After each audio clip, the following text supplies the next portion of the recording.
Sharp Game here, coming at you with another episode from ChooseYourRelationships.com, off of Love Can't Wait, which can be found on Amazon.com. Let me ask you a question. Have you ever tried to make a power move or do something different, going against the grain, going against the status quo, and getting a lot of pushback from that? Have you always wondered why is that? What's that all about? Why does it seem like whenever you present whatever you have to offer to, maybe it could be one person, it could be to friends and family, once you tell them what you're up to or what you're about to do, it always seems like everybody always have something negative to say. It's like the majority rules negative in most cases. You ever wonder why that is? And that's what I'm going to talk about in this video. Because over the past 20 years, 20 plus years now, I would say that, see, in this country, I'm talking in the United States of America, I'm going to just forget about the rest of the countries for now.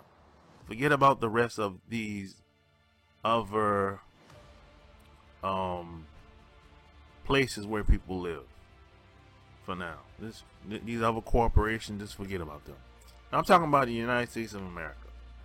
In the United States of America, you know, a lot of people have a certain image of who's supposed to be successful, who's supposed to be in a position of authority, who's supposed to be given advice online and offline.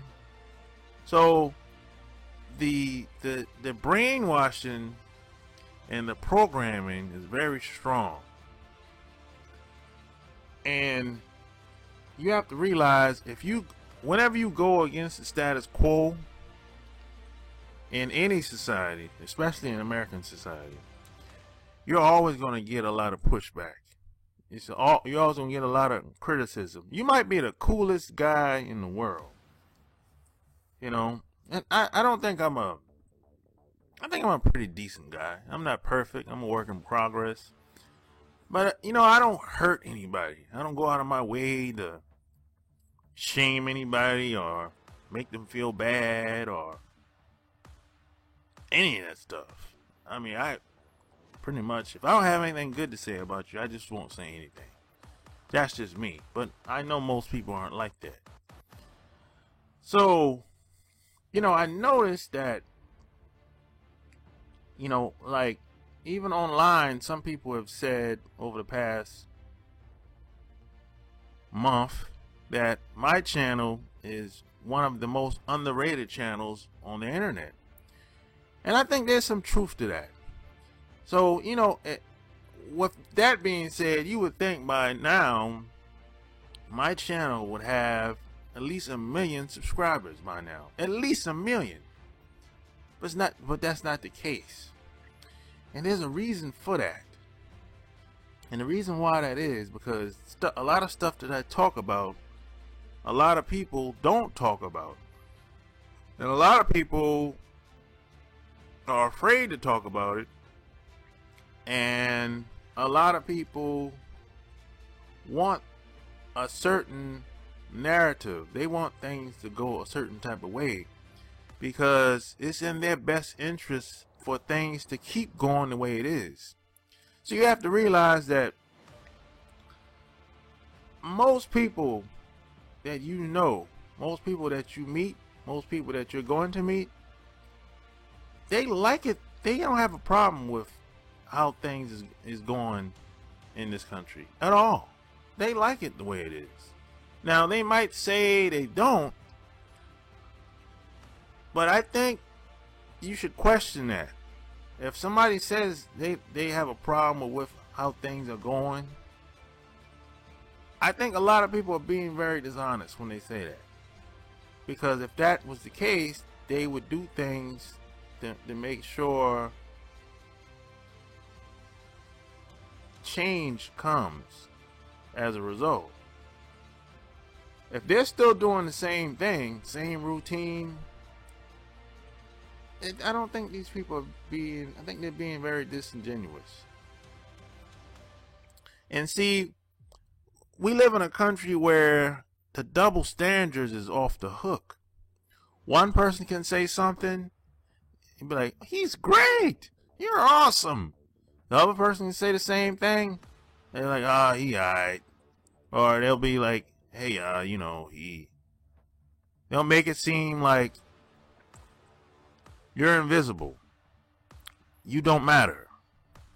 And see, that's the thing. See, in this society, I realize, this is just me personally speaking about myself now. I realize that there's no middle ground in this society for someone like me. Because either you're going to be first or last. Either you're going to be a god or a monster. Either you're going to be great or horrible. Either you're going to be a celebrity, someone that's well known, or you're going to be a monster. You're going to be a nobody. So it's either or. There's no middle ground, if you understand where I'm coming from. So, see, that's the thing. See, other groups of men, I've noticed, they don't really have to deal with that at all. See, it's like this. If you're a celebrity, if somebody like Will Smith, Jamie Foxx, 50 Cent, I put Samuel L. Jackson up in there, Denzel Washington. See, these types of guys, they can basically, people give them the benefit of the doubt because of their status. See, if you're above status, or you're at the top of your game, you can pretty much damn near do whatever. You know, even they have some limitations, but they have much more. They can do much more than I can do. People see them in a different light. So it's like, if you see these guys with, they can get any women they want. People will say, hey, especially if it's a woman of another nationality. People will see them with any woman, doesn't matter who it is, where she from, wherever. They'll be like, hey, that's Denzel Washington, though. So it's cool. They'll see them with a luxury car. Hey, that's Will Smith, though. So the expectations of them having beautiful women, nice cars, house, lifestyle, that's to be expected in most people's eyes. Now, when it comes to the rest of us, somebody like me, people don't see me the same. Now, what they do is, if they see me with beautiful women, they'll find a way to justify why. Or they see me with a car, nice car, they have to be like, well, how did he do this? How did he get this car? Why are these women with him? Why do they like him? Why is he in this resort on a vacation in Maui or Mexico? They have to justify or kind of find a way or reason why this is happening, because it's not supposed to happen based on the status quo. And this is why I deal with this every week, because I work in the field of technology. So in technology, it's not, I'm usually the token person in the room in most cases. It's not a lot of people like me in technology. I'm not the majority. I don't know what the percentages are, but I know I'm not the majority. And the reason why I know this, because I've been to a lot of conferences and meetup groups and seminars all over this country and even in my city. And there's not a lot of people like me there. So just me being there, it's kind of like, I don't, everyone's kind of feeling me out or whatever. Especially if I have a woman with me. If I have a woman with me, everyone's looking like, what's going on here? This is why you have a lot of cops do what they do to us. Cops see you down the road. If you got a nice car, he's going to stop you. Because he's trying to find out, who are you? What do you do? How did you get this car? See, I'm never going to get the benefit of the doubt. But the entertainer, the athlete, some athletes, if you're well known, or a celebrity, they get the benefit of the doubt. But I can't be average. There's no place for me to be average. Average don't work in this society when it comes to somebody like me. That's the thing. See, these other groups of guys don't really have to deal with that very much.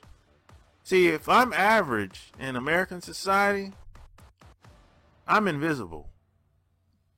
Really. Especially if I live in a city like New York, Atlanta, LA, I'm invisible if I'm average. And that's just what it is. There's no middle ground. I mean, now there's a lot of good. I know a lot of good, hard-working, working-class men in this country. A lot of them are here where I live, and a lot of them are back home where I'm from. I'm from South Carolina. I'm from the Myrtle Beach area. I know a lot of hard-working guys there. But they get looked over. They're invisible because they're not the top guys at their job or in the field that they work. Or they're not well known in the city or in town or in the neighborhood. So a lot of women will kind of like look past them, look over them. And they'll look over them to get to the top guys. But a lot of women aren't going to get the top guys because the top guys are already taken. And that's just what it is. And other groups of women, see, if you try to talk to other groups of women, they're thinking the same way. Other groups of women, if you approach them, they're looking at you like, okay, what's this guy all about? Okay, what this guy all about? What school did he go to? What's his job? What's his career? Meanwhile, if she don't know that, you're invisible to her too. However, now if she finds out that you went to Harvard or some Ivy League school, oh, okay, you got her attention now. Just because of that. But if you're just if I'm an average guy talking to someone that's from, I don't know, say China, something like that, someplace like that, I might be invisible to her too. I'm not a celebrity. I mean, when I'm out and about, I don't tell people what I do for a living. I mean, if they get to know me, they'll eventually find out, but I don't drop names. I don't tell people what I do at all.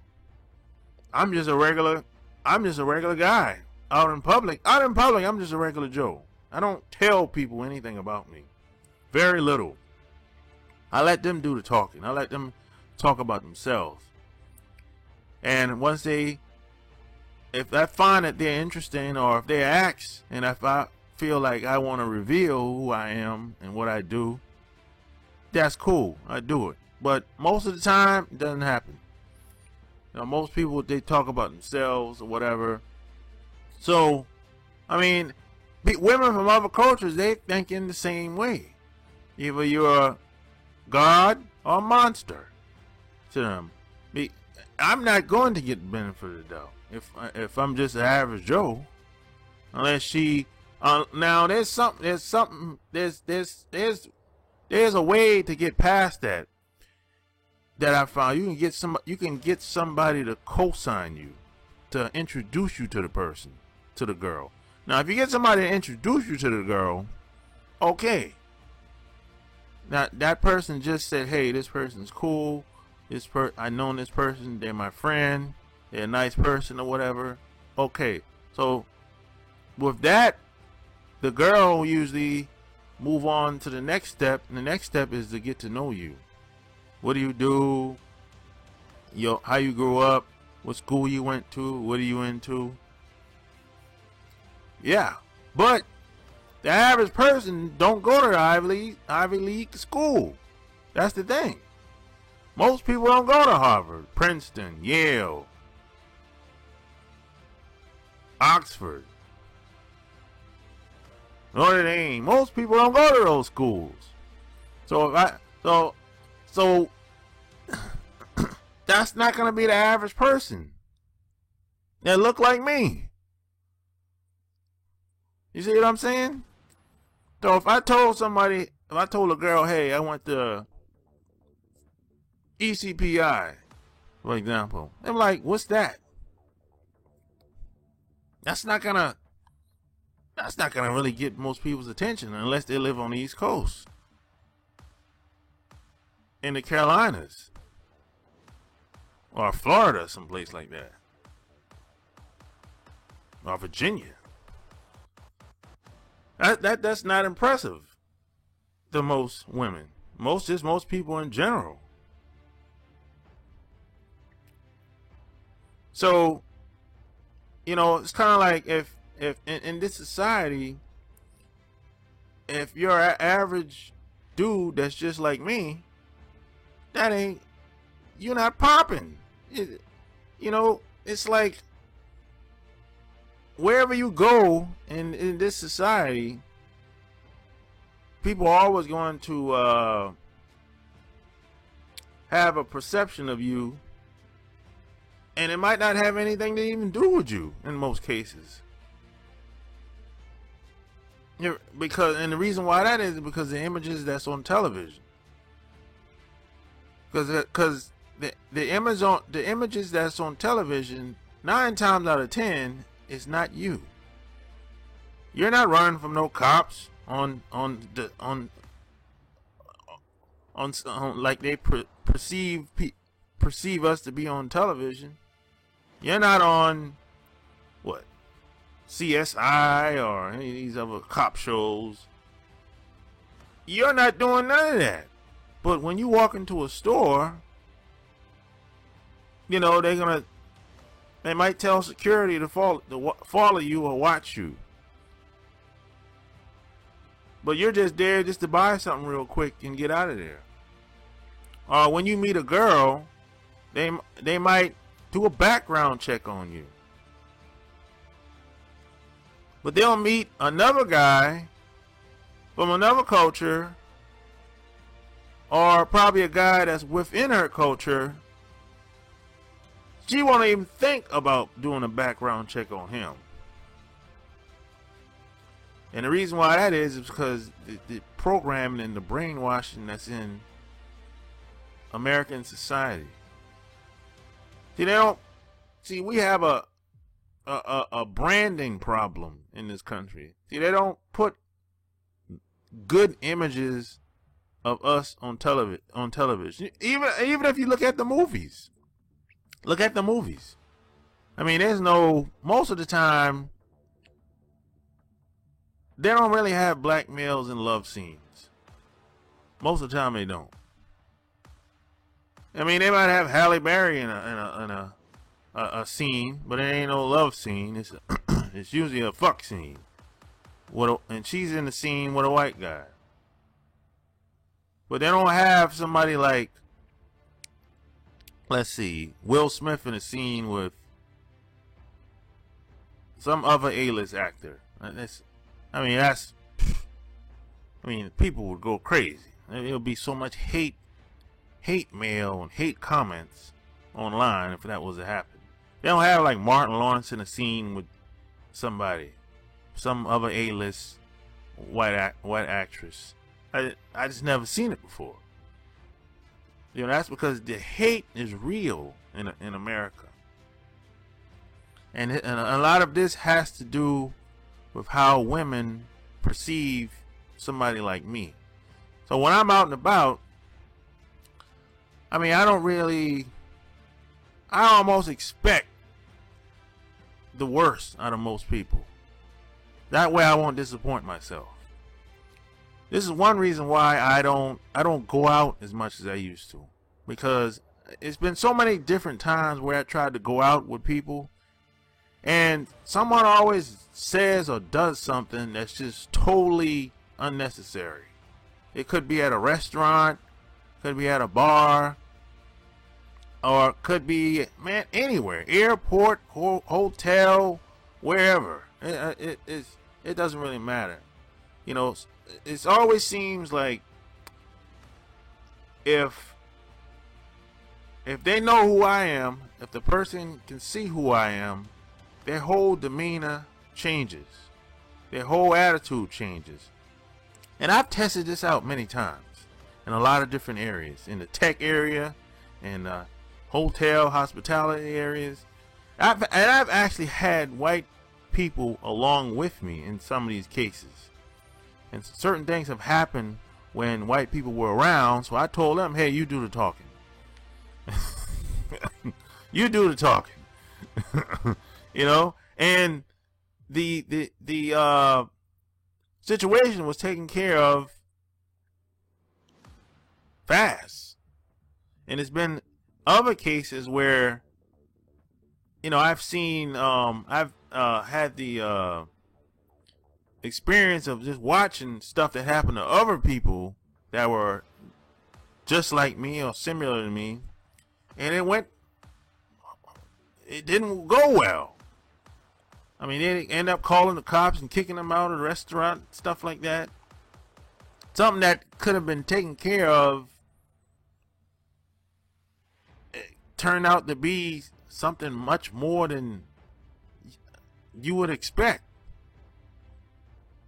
So this is the type of stuff I got to deal with every week. I got to deal with the hate, the double standards, the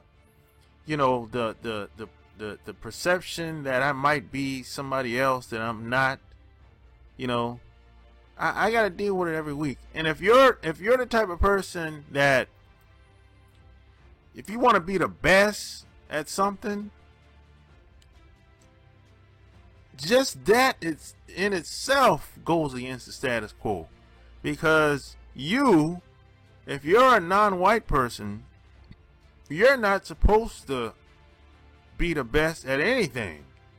There's only a certain type of person that's supposed to be the best in certain areas. And 9 times out of 10, it ain't you. So, see, my thing is, I always go against the status quo because I like to be the best at anything I do, regardless of what field or what opportunity it may be. So whenever you go against the status quo, expect for people to say negative things. I remember when I first published my second book. The first book, it didn't really do very much. It sold a couple hundred copies and that's it. But the second book, Love Can't Wait, it shot off.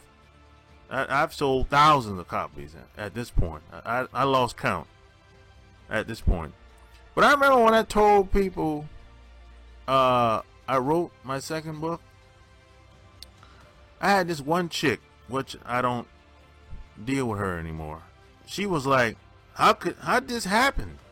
How did you self-publish a book, your own book? This is her first response, initial response. She didn't say congratulations. She didn't say good job. She didn't have anything positive to say. She said, how could this happen? How could you self-publish your own book? And this woman was from a woman of another nationality. You know, and that's the point. The point I'm trying to make is other groups of women think the same way as people in the dominant society. Other groups of women think the same way when they come over here. They become Americanized like overnight. So you have to be aware of this. You can't get caught off guard, because these other women and other people that come over here, they coming from the same bullshit as well. From where they're coming from is worse in most cases, because where they come from, they don't challenge authority and they don't question authority, and only a certain group of people or a certain type of person supposed to do a certain type of thing where they came from as well. So when they come over to America, they're basically leaving from bad to worse. A person like me giving dating advice to them is like, whoa. That's like mind-blowing to some people. I mean, a person like me that's writing books, blogging, speaking, teaching other people how to start an e-commerce business online, that's like foreign to a person from someplace like Japan, Korea. I mean, to them, what I'm doing to them is a scam. But if somebody else does it that don't look like me, they're great. They're awesome. They're so smart. But they don't look at me the same. They don't say, you're so smart, you're so helpful, you're so kind. No, I don't get that from a lot of I don't get that from a lot of those other women. I get that from some women, women that know me well, but but that's not the majority. That's the thing you have to understand. Because I know I'm going against the grain. I'm doing something that's never been done in my entire family. And the thing about it, the thing about my family, my sisters and brothers, my aunts and uncles, they're very supportive of me. You know, they'll, I mean, if I needed any help to do anything, they would do it. No questions asked. But outside of my friends and family, I don't get a lot of hoolah and praise, and most people don't champion me like that. I don't get that the accolades and the attention. If that was the case, I'd have over 1 million subscribers. So it is what it is. So even at the end of the day, if you're somebody that's like me, there's no middle ground in this society. There's no place in this society. There's subcultures, but there's no, in the mainstream media outlets, either you're a god or a monster. You're bigger than life, or you're on the news in handcuffs. You're a god or a monster. That's it. So if you like what you heard, check out my blog, chooseyourrelationships.com. Go get my books on Amazon.com. Check out my Patreon, patreon.com/sharpgame. Until next time, I'm out. Peace.